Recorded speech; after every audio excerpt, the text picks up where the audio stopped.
जय श्री कृष्णा भक्तों। श्रीमद् भगवद गीता अध्याय 2 श्लोक 41। व्यवसायात्मिका बुद्धि एका इह कुरु नंदन बहुशाखा हि अनंताश्च बुद्धयो व्यवसायिनाम। भगवान कृष्ण अर्जुन से दृढ़ निश्चय, दृढ़ संकल्प की महत्ता का वर्णन करते हुए कहते हैं कि जो कर्मयोगी होते हैं, जो कर्म योग का पालन करते हैं, वे अपने प्रयोजन में दृढ़ रहते हैं। उनकी निश्चयात्मिका बुद्धि एक ही होती है।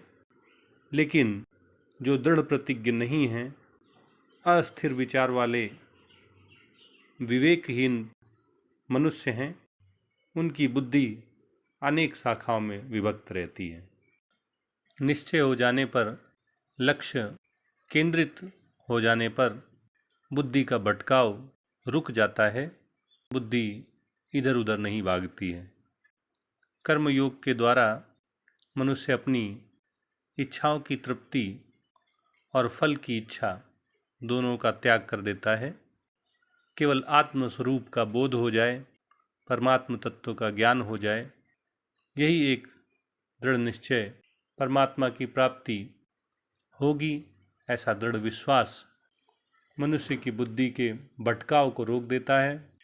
बुद्धि पूरी तरह परमात्मा रूपी लक्ष्य पर केंद्रित हो जाती है। और जिनकी बुद्धि केंद्रित हो जाती है, लक्ष्य पाने के लिए दृढ़ संकल्प हो जाती है, उन्हें अपना लक्ष्य निश्चित रूप से प्राप्त होता है, क्योंकि उनके पथभ्रष्ट होने का, भटक जाने का डर नहीं रहता। लेकिन जो लोग दृढ़ प्रतिज्ञ नहीं हैं, कर्मयोगी नहीं हैं, जिनका एक लक्ष्य नहीं है, उनकी बुद्धि अनेक शाखाओं में विभक्त रहती है। उनकी बुद्धि अलग अलग दिशाओं में भागती रहती है। जैसे अगर कोई धन कमाना चाहता है तो उसकी ये इच्छा होती है कि अब मुझे धन कैसे प्राप्त हो जाए। वह नौकरी करे, व्यापार करे, ठगी करे, लूटपाट करे, चोरी करे। इस तरह उसे अनेक रास्ते धन प्राप्ति के दिखाई देते हैं और उसकी बुद्धि इन सभी मार्गों के बीच बट जाती है। इसी तरह अगर कोई सोचता है कि मुझे कार खरीदनी है, तो फिर वो देखता है कि कार को मेंटेन करने के लिए किस कंपनी में कम खर्च आता है, कौन सी कार का माइलेज ज़्यादा है, सुरक्षा रेटिंग किस कार की बढ़िया है, किस कार में कम पैसे में ज़्यादा सुविधाएं प्राप्त हो रही हैं। इस तरह उसकी बुद्धि इन सभी विषयों में बट जाती है। लेकिन कर्मयोगी के मन में न तो इंद्रिय तृप्ति की कोई इच्छा होती है, ना ही अभीष्ट फल पाने का कोई लालच होता है, कोई अभिलाषा होती है।